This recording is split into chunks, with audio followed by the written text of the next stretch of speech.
Cindy Gillespie is the woman that ASA hired to be in charge of the Department of Human Services back in 2015. Now, she came from Massachusetts. Anybody know what she did in Massachusetts?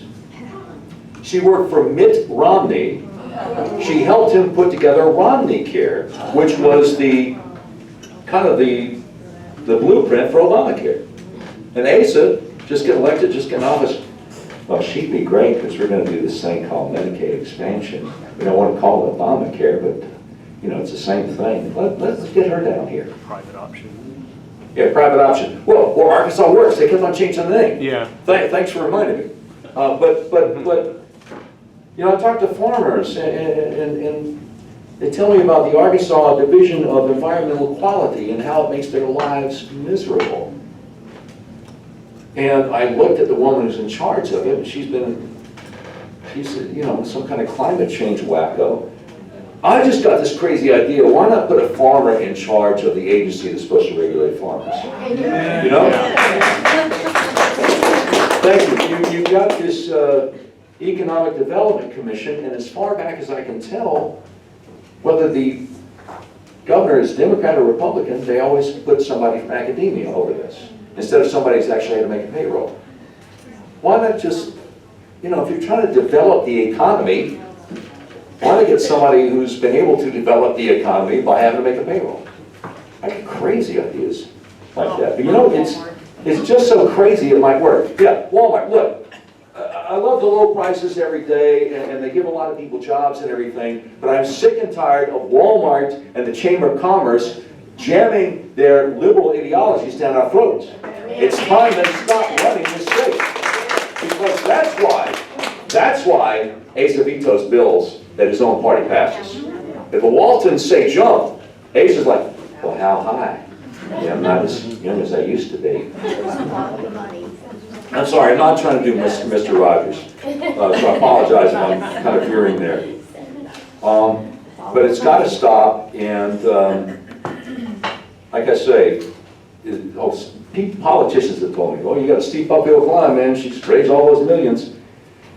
I had a state senator tell me that, and I'm biting my tongue, trying not to give the name, but anyway, I said, well, Senator, you know, I'm old enough to remember when Jeb Bush spent over $100 million and got 3 delegates in the 2016 primary season.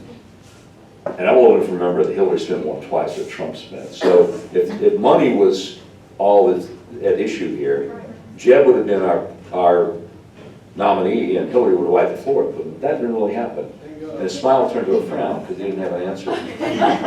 All the millions mean is she has money for commercials. It doesn't mean she has a message that resonates with Republican primary voters. And everywhere I go, I'm told that my message does. So I'm thankful for the opportunity to do this. And I'm thankful for the opportunity. Oh, one more thing before I forget. We hope and we pray the U.S. Supreme Court does the right thing at the end of the term in June and overturns Roe v. Wade. Amen. And I was told by a member of the legislature, well, you don't have anything to worry about then because we've got a bill that goes into effect immediately, outlaws all abortion. And then I found out from some pro-life folks recently, not to argue 46, no, it really doesn't outlaw all abortion. So if you're going to say abortion begins, pardon me, if you're going to say abortion is killing a human being, which it is, and life begins at conception, then we need to do some fixing of that bill. You know, there's this Texas heartbeat bill out there. Supposedly, we have, you know, a mirror image of the Texas heartbeat bill in Texas, which is shut down some abortion clinics, but then I'm told by pro-life folks, well, look at the bill. There are some exceptions in there. It's not really like the Texas heartbeat bill. I'll be a true pro-life governor. It is horrible that we have laws against murdering everybody except babies in the womb. It's horrible. It's inexcusable. And there's going to be a reckoning. There's going to be reckoning over that. There's going to be reckoning over businesses that are trying to force employees to take the jab. Now, Sarah has said she is against government vaccine mandates. Right. But if Tyson or Walmart or somebody wants to have a vaccine mandate, that's okay, because that's private enterprise as far as she's concerned. which is outrageous to me.